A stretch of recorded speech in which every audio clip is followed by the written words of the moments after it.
In this section, we're going to be looking at some more energy savings tips by looking at the water heater, the furnace, and windows and doors to give you some ideas of things that you can do to increase comfort, savings, and safety in your home.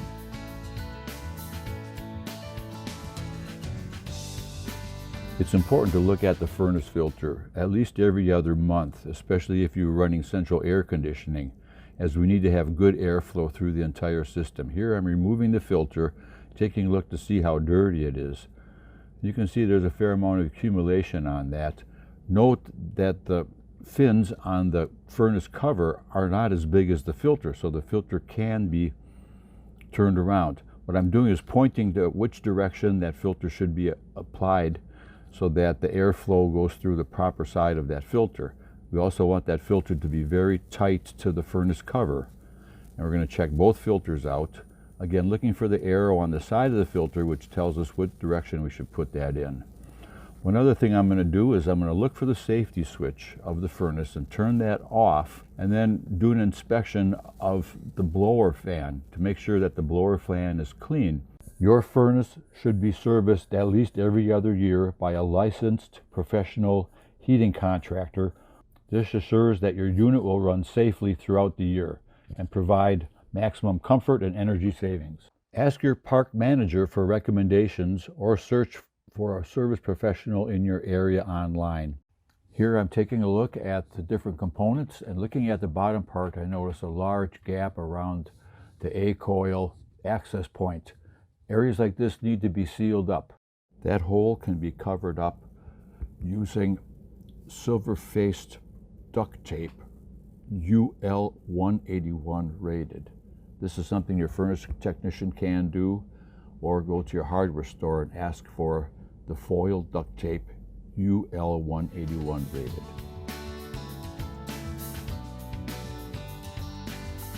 Now that we've established that air can flow freely through your furnace and be heated and cooled efficiently, now we want to be sure it can be distributed effectively to each and every room of your home. Registers like this one are often found in newer and double-wide homes. Registers like this one are more often found in older manufactured homes. First, let's find all the registers. They're typically along the outside wall or near the middle of the room. This register is located in an entryway. As you can see, the entryway rug and coat tree are blocking the register. You will want to keep rugs and furniture away from registers so that air can move freely. Next, let's take a look at the register itself. Make sure that the damper is open and that the fins aren't crushed. This will ensure that the heated or cooled air can move into the room. While we're here, let's open up the register and remove any dust and debris that could slow air movement or affect indoor air quality. Next, let's take a look at your home's hot water temperature. We can determine your home's hot water temperature as you do an everyday task like washing the dishes. Once you have some water in the sink, turn your tap to full hot. Now let's take the temperature of the water by using a kitchen thermometer. A safe temperature is around 100 degrees Fahrenheit. Temperatures above 120 degrees Fahrenheit can be dangerous to the elderly, small children, and infants as their skin is more sensitive. At 140 degrees Fahrenheit, water can cause third-degree burns in children in 1 second and in 5 seconds for adults. If you find that the water coming from your tap when set to full hot is greater than 120 degrees Fahrenheit, you will want to turn down the temperature on your home's water heater.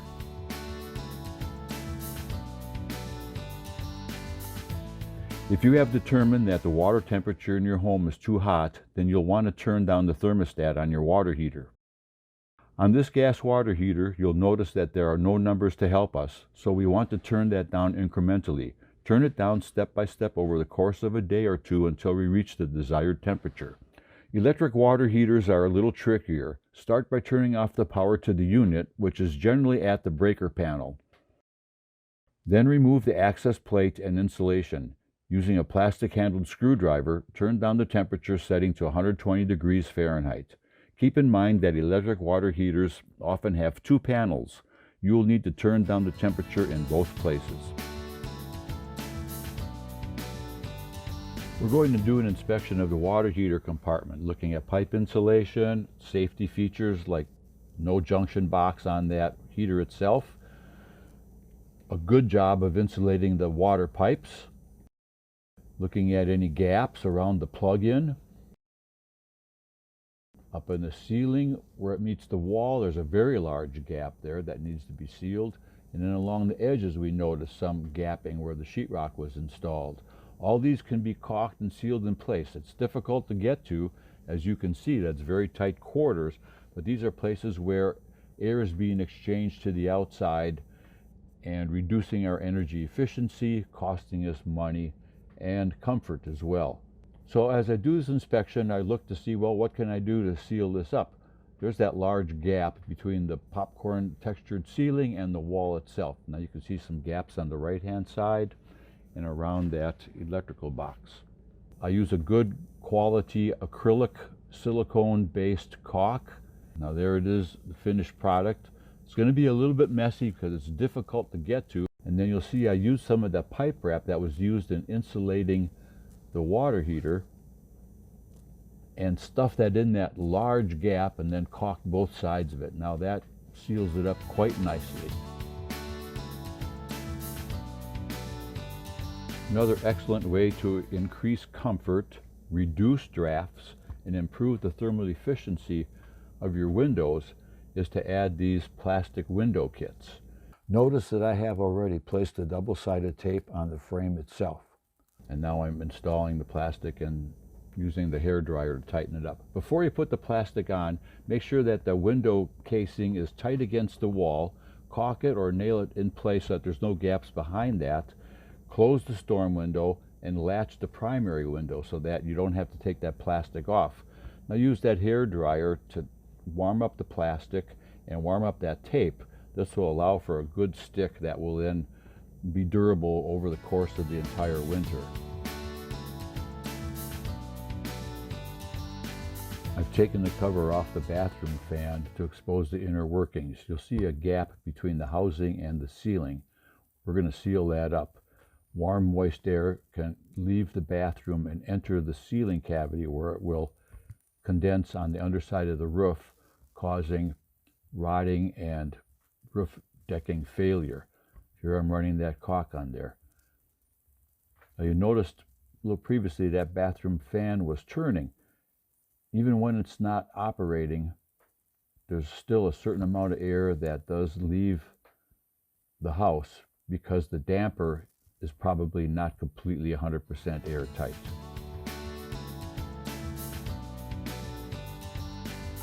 Doors can be a source of comfort complaints and air loss.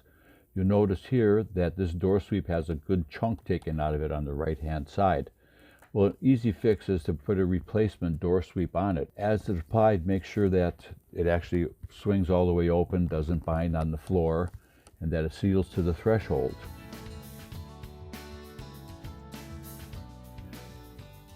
In order to properly prepare for winter, I want to take a look in the crawl space underneath the home. Here I'm removing a piece of skirting below the water heater compartment because I know that's where the water line is going to be entering the home. So using a pry bar and a putty knife, I remove the top rail and then I'll be able to slide out the individual panels locating where that water line does come in. You see, I remove things off to the side so I don't run into them, accidentally step over them or break them. Okay, just doing a quick visual, seeing where that water line is, and then sliding the panels out. You might want to have a drop cloth, piece of cardboard, something nice to lay on because it can be wet, damp, pretty yucky underneath there. Flashlight, a mask, goggles. Use proper protection while you're going underneath there. So here I am looking at the heat tape, noticing that it's still plugged in and that it's installed quite nicely. You see the shutoff valve right there, the drain for the water heater. There's Armaflex pipe wrap placed over the heat tape, and then electrical tape is used to secure it. It needs to go the entire length from the home all the way to the water outlet from the city. What you'll notice, like I said, the heat tape is plugged in. It's been plugged in all summer. This does not have a thermostatically controlled sensor on it, so it's plugged in all the time, costing you big bucks because this is not cheap to operate. Find a way, either through your calendar or through your phone reminder, to write down that you unplug it in springtime. This will save you money over the springtime, and conversely, plug it in fall.